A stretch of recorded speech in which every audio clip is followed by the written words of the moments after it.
నమస్తే, welcome to NHTV and Nationalist hub. నేను Raghunandan. So తెలంగాణలో కొత్త ప్రభుత్వం ఏర్పడి 10 రోజులు అవుతోంది.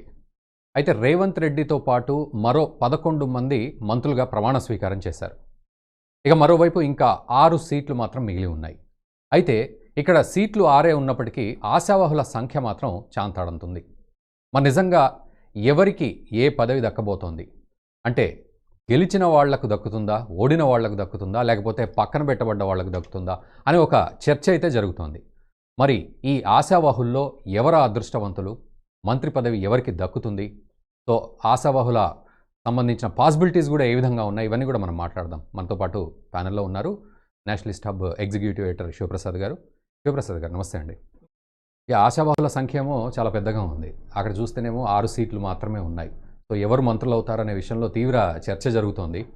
అయితే నిజంగా మరి దీంట్లో సీనియారిటీ ఒకటి, తర్వాత గెలిచిన వాళ్ళు, ఓడిన వాళ్ళు అని, లేకపోతే సీట్లు ఇవ్వక వాళ్ళు త్యాగం చేసి పక్కన పెట్టబడ్డ వాళ్ళు, ఇదంతా కూడా ఉంది, ఒక క్లమ్జీగా కనబడుతోంది. సో దాన్ని సార్ట్అవుట్ చేస్తే మరి ఎవరెవరికి ఎటువంటి పాసిబిలిటీస్ ఉన్నాయి?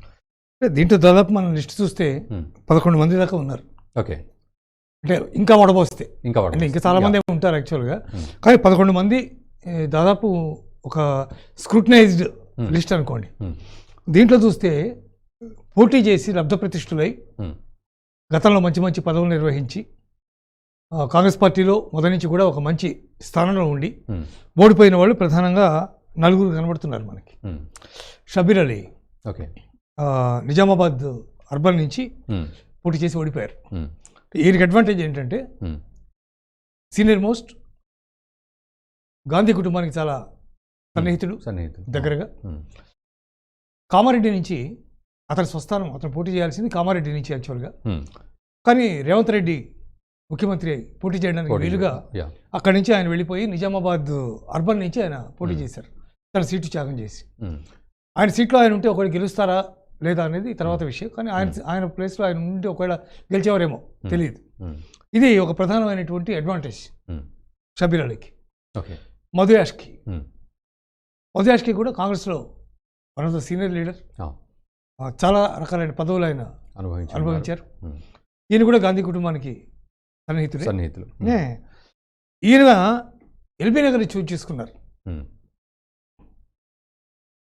తన స్వస్థానం నుంచి నిజామాబాద్ నుంచి వచ్చేసి ఎల్బీ నగర్ని చూజ్ చేసుకున్నారు. ఈయన కూడా అక్కడ పరాజయం పాలయ్యారు.